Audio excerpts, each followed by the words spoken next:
नौकरानी एक घर के लिए कितनी जरूरी होती है, आइए देखते हैं।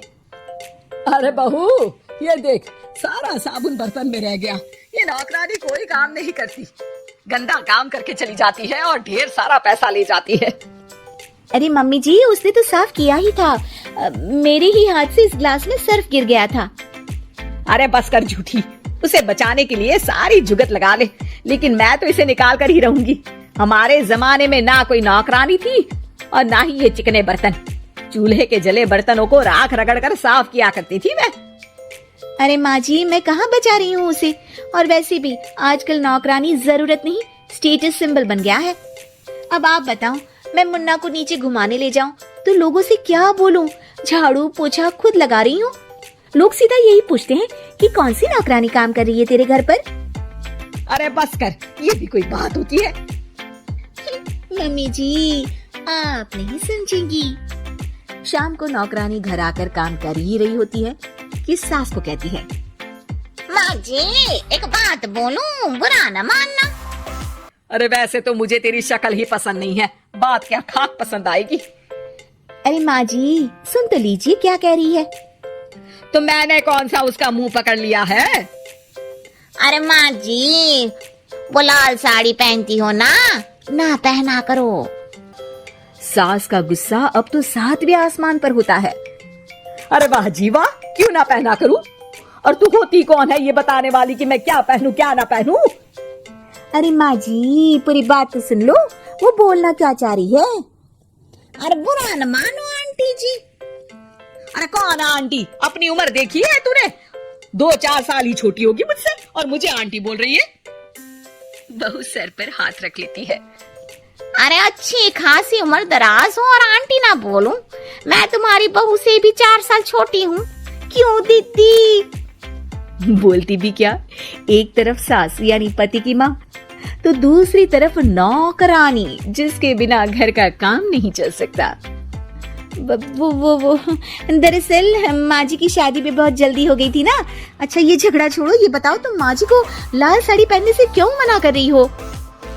वो ना, इनकी उम्र की सारी औरतें सोसाइटी में इनके लिए बात करती हैं कि तुम्हारी सास बुढ़ी घोड़ी लाल लगाम है। बहू को ये सुनकर गुस्सा आ जाता है। अरे वाह वाह, कौन बोलता है जी? खुद क्या है यहाँ की औरतें, बाल सफेद लेकिन टाइट जींस और कोई कुछ भी पहने। अरे पहनना हमारा निजी हक है, किसी को कुछ हक नहीं बनता कि वो मेरी सास के लिए कुछ बोले। मैं आज ही जाकर माँ जी के लिए लाल जींस लेकर आऊंगी, फिर देखो कोई क्या बोलता है। अरे चुप लाल जींस। अरे सुन नौकरानी की बच्ची, जाकर बोल दे उन लोगों से कि उन लोगों की तरह मैं उड़ती नहीं फिरती हूँ घर बार छोड़कर। अपने बच्चों और नाती पोतों में मन लगाती हूँ, ना कि सारा दिन ताश के पत्तों में आग गड़ाकर 3 पत्ती खेलूं। नौकरानी वहाँ से चली जाती है। वैसे बहू, नौकरानी के क्या फायदे हैं ये तो पता नहीं, लेकिन सबसे अच्छा तो ये कि पता चल जाता है कि कौन किसके लिए क्या बोल रहा है। सोसाइटी में तेरा नौकरानी रखने का इरादा बिल्कुल ठीक था। अगले दिन उन लोगों के घर की बेल बजती है। बहू दरवाजा खोलती है कि सामने कुछ औरतें खड़ी होती हैं। अरे बहू, कहाँ है तेरी सास? बुला जरा। अरे बहन जी, आप सारी एक साथ आइए आइए, कैसे आना हुआ? अरे 3 पत्ते खेलने आई हैं, क्यों खेलोगी? क्यों नहीं, वैसे भी बड़े दिन हो गए, एंटरटेनमेंट हुआ नहीं। बहू जा जाकर पकोड़े तो बना ला। अरे बस करिए, आगे कुछ पीछे कुछ। वैसे तो कहती है कि परिवार पर ध्यान देती है, हमारी तरह 3 पत्तियां नहीं खेलती। हमने कौन सा परिवार छोड़ दिया? सास सक पका जाती है।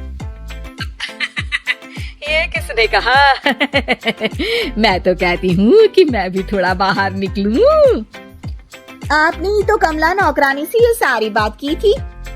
सास और बहू को अब सारी कहानी समझ आ जाती है कि सोसाइटी की औरतें क्यों भड़क रही हैं। माफ करिए आंटी, मैं छोटी हूँ लेकिन फिर भी पहले तो आप लोगों ने माँ की लाल साड़ी का मजाक उड़ाया था ना। हाँ उड़ाया था, लेकिन उससे पहले तो तुम लोगों ने हमारी जीन्स के बारे में बात की थी। अरे क्यों ना पहने हम जीन्स, तुम्हारे पैसों की थोड़ी ना है। सास और बहू सर पकड़कर बैठ जाती है। देखा बहू, ये खेल कर गई तेरी नौकरानी। यहाँ की बात वहाँ तो वहाँ की बात यहाँ। दोनों किसी तरह औरतों को समझा बुझाकर घर भेजती है और कसम खाती है कि नौकरानी को नौकरानी ही रहने देंगी।